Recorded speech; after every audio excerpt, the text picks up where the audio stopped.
it. Like,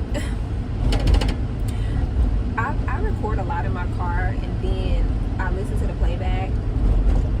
And like, yeah, my car is so loud. Like right now the AC is on, and I'll listen to it, and then I'll be like, you can't hear me because of the AC, and then I won't upload it, or I'll run over a bump and you hear my car rattling. But what made me just laugh, I do have an older car. My car is an '09, and I just saw like an older version of my car. Actually, I think the older version is a Suburban. They took all the decals off, but I'm pretty sure that's a Suburban just based on the size, and it's definitely older than my car. Like maybe a 90s, and the way that it drove past me in traffic, actually it might be like a really old school Yukon. I didn't see the front of it, but it might be. Hold on, I'm not gonna be able to see it. But anyway, y'all, my car be struggling with heels. It does, but I need to get that fixed. But the reason I came on today, of course, is to talk to y'all. One, about just being true to who you are and true to yourself, be it your personal style.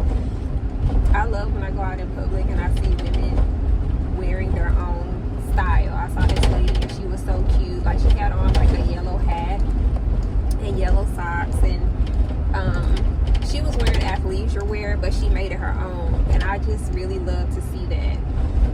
It makes me more comfortable expressing my personal style, and I just feel like individuality is being true to yourself. Conformity is not being true to yourself. And what I want to talk to y'all about, I'm talking to y'all as, when I say y'all, I'm talking to Black women.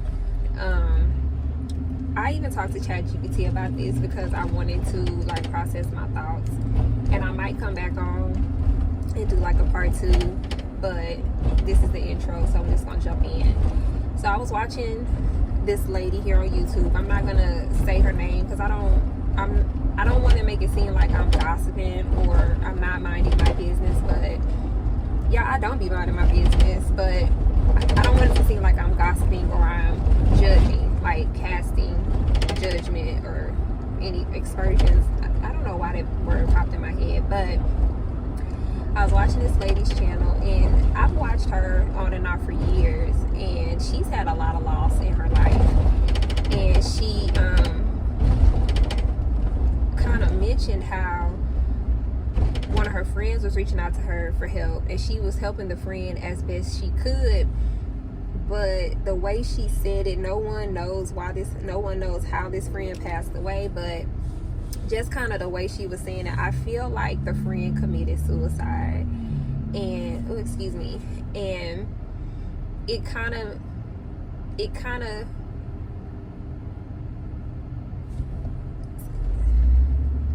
it made me feel like not enough people are talking about suicide when it comes to Black women. And so I went to ChatGPT and I asked, is the suicide rate in women, especially Black women, increasing? And it gave me a really interesting answer. The answer that it gave me was more so along the lines of, men typically do have a higher suicide rate, and women have more suicide attempts. It did go on to say that the suicide rate in Black women has indeed increased, and it gave a few reasons why that is. And it did say, of course, Black women always having to be quote unquote strong was one of the reasons.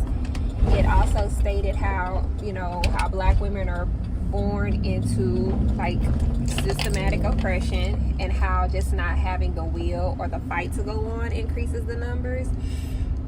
And it also said how just not knowing how to be resilient, not knowing how to be resilient is what causes a lot of Black women to create suicide more so than ever. And this might not be an epiphany for some people, but I feel like with the whole point, Black women feeling like they have to be strong or whatever, I feel like the reason why old Yukon, and whenever I see it, it brings a tear to my eye. That's an XL, but whenever I see my old Yukon, it really does choke me up, y'all. But anyway, I'm parking. I'm gonna go into Marshalls, and I'm gonna see if I can find some bowls for I like overnight oats. I always have. I don't like traditional oatmeal. I like overnight oats, but then I also have some chia seeds that I want to get my money's worth out of. So I'm just looking for like some nicer containers for my chia seeds, because I just want to. I mean, a Dollar Tree is right next door, but Dollar Tree be so picked over nowadays, and the fact that they want to charge $1.50 for their plastic now, I'm like, I may as well get something really nice and really cute that I like. So, but I'm gonna talk to y'all before I go into Marshalls. So like I was saying, I feel like, and this is just my opinion, and but I do feel like it's something that we need to start talking about. So the whole thing with black women feeling like black women are strong, black women we're resilient, whatever, as true as that might be, I feel like with black women, going into corporate, taking on more responsibility in that way, and not necessarily having the generations of women before them doing it and teaching them how to balance and cope, I feel like that may even be contributing to the suicide rate. Working in corporate America or having a full-time job with a lot of responsibility, that will kill you. It will kill you. I saw one of my colleagues, I'm not gonna go there, but it will kill you. And I do suspect that is also adding to the suicide rate, because if men typically have the higher suicide rate, and if men are traditionally known to have these types of jobs that drive them to commit suicide, and now women are taking over these roles and taking over these jobs, I think that is also a part of it. Women having this pressure on them by society, from failed relationships, or even from other women, to be quote unquote girl bosses. I think that it's, I don't think it's easy to girl boss, but I do think if you want it bad enough, you can have it. And sometimes the pressure from that is too much. It's overwhelming. Now, that being said, one of the things that I noticed, I think I've shared this before, like I had an aunt that passed away from pancreatic cancer. She did overindulge when it came to, alcohol. But growing up and that being one of my favorite aunts, and I knowing what being an alcoholic was, I didn't understand it. I didn't see anything wrong with it because I saw someone I loved doing it. I also feel like alcohol is really taking its toll on black women. I think that's something that's not discussed enough as well, how many black women overindulge in alcoholic drinks. Now, there's gonna always be stuff like there's gonna always be vices, but those are the two things that stood out to me the most. Black women over drinking, and then black women suicide numbers increasing. When I come back on, I'm gonna go into a little bit more. Hold on, I can do it now. Hold on, let me adjust, because I did bring my iPad with me, and y'all, I was on my iPad when I was having a conversation with ChatGPT, because I haven't uploaded in so long, and even if the sound is bad on this, I'm gonna upload it because I feel like it's important to discuss, and not because I feel like people who watch my videos are necessarily alcoholics. I feel like we all know somebody, because I know I do.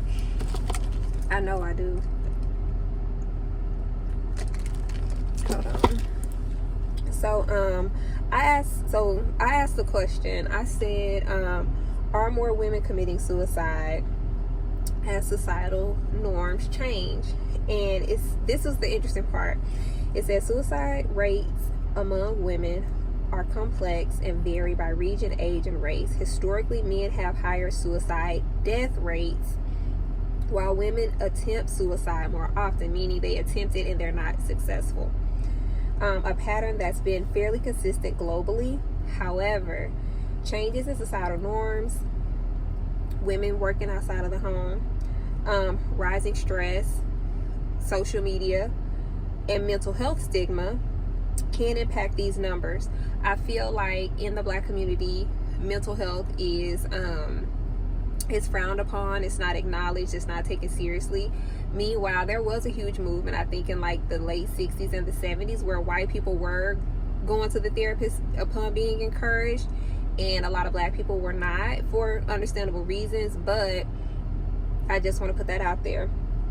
And it was saying mental health stigma can impact these numbers.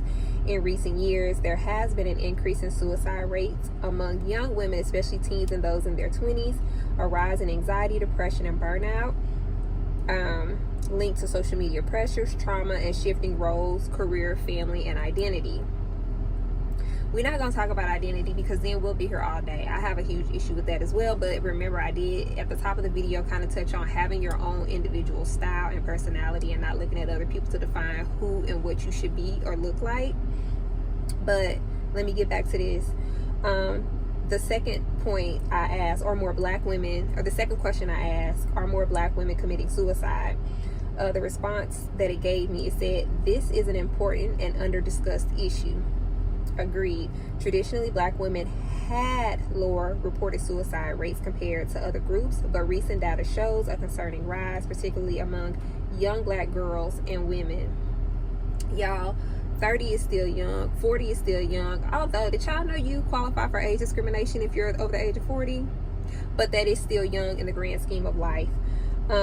Some of the contributing factors: racism, systematic inequalities, stigma in seeking mental health help, strong Black women stereotype, discourages vulnerability and asking for help. And then it includes intergenerational trauma, violence, and economic hardship. Most studies and resources are beginning to focus on this trend, but access to culturally competent mental health care remains a barrier. As a Black woman who has sought therapy, I will confidently say therapy isn't for everybody, although you have to try it to know if it's for you. And I mean, you have to really try it. Y'all, I've had lots of therapists. I've spoken with Black men. No, I haven't spoken with Black men. I've spoken with white men, Black women, white women. I don't think I've ever spoken with a Hispanic lady, but I will say this: I was the most disappointed by other Black women. The white lady who I spoke to, honestly, I can't find her information, but if I could, I would definitely speak to her again. I've sought out different resources when it comes to therapy, but I'm not saying it's not for me. But I will say you have to really try, and you have to really go through a lot of people and find out who's right for you, because a lot of times therapists give advice based on how they learned. So just like we all have different personality types, there's different styles of therapy, and you have to find a therapist that works best for you. But I don't discourage it at all. I digress. But I'm saying this to say, as a Black woman, y'all should not only be looking for advice from other Black women, because sometimes that's not going to be the best person for you, or the first one you talk to might not be the best one for you.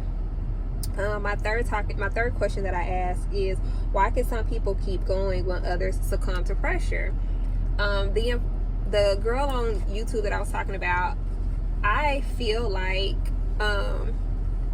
she's one of those people, when she's depressed, she works, like she's a workaholic. That's how she copes. But if you weren't brought up like that, you're not, that may not be how you respond. It's just like some people, when they get depressed, they eat, and then when other people get depressed, they sleep. So it's like that. Different people cope differently.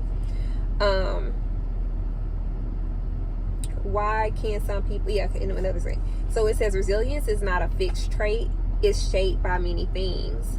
Support systems, people with strong reliable connections tend to cope better. Coping mechanism: healthy outlets, therapy, journaling, movement make a huge difference. Neurobiology: some people are more biologically prone to depression or anxiety. I believe that, but the thing I don't like about neurobiology is a lot of people don't really understand the depth of it. It's almost like saying, well, if your mom was an alcoholic, you'll be an alcoholic. Not necessarily. If it's something that you're just used to being around and you're conditioned for it, that can make it neurological. But if your mom was an alcoholic but you didn't grow up around your mom and then you didn't turn out to be an alcoholic, it's not neurological at that point. Does that make sense? And I think that that's what a lot of people don't go into detail or explain when they're saying it's neurological. Neurological does have to do with your environment, life and circumstances, chronic stress, poverty, illness, trauma. It erodes resilience over time. That one really hit hard because although I can look back on my childhood and I can pinpoint ways that my mom spoils me, or she did her best to not let us know that she was struggling as a single mom, I can still see areas in my adulthood where I have what will be called like a poverty mindset. I don't like throwing stuff away. I'm not a hoarder, but I do hold on to stuff longer than I should. If something happens, my first response is, oh my God, that's so expensive, or oh my God, I can't afford that. And y'all, it be affordable sometimes, but that talking point hit hard. And then another one, it says identity and role. Some people feel they have to keep going because they're caretakers or providers, which can sustain them but also burn them out. I feel like that one kind of speaks to me too. And just based on my opinion, I feel like that's kind of what happened to that lady who I suspect, committed suicide, as opposed to the content creator who her identity and her role in her family is what keeps her going and not, succumbing to her depression. Because I've watched her long enough that I can tell when she's depressed and when she's not. And it's crazy, but I just feel like, how sometimes you can tell when you walk into a room and there's tension. Sometimes I feel like I can look at people and tell, like, she's not having a good day today. Even though this is a parasocial relationship and I don't know this woman from a box of bricks, when people are on YouTube for years and you watch them consistently, But anywho, the fourth talking point was, can we call, and I did ask this question to ChatGPT. I said, can we call the suicide prevention line when we're worried about others? And they said, yes, absolutely. In the U.S., the 988 suicide and crisis line, 988 is just like dialing 411. Just so y'all know, just like you would dial 411, 211, 311, 988 is the suicide and crisis lifeline. And it is for anyone in distress, including those concerned about someone else.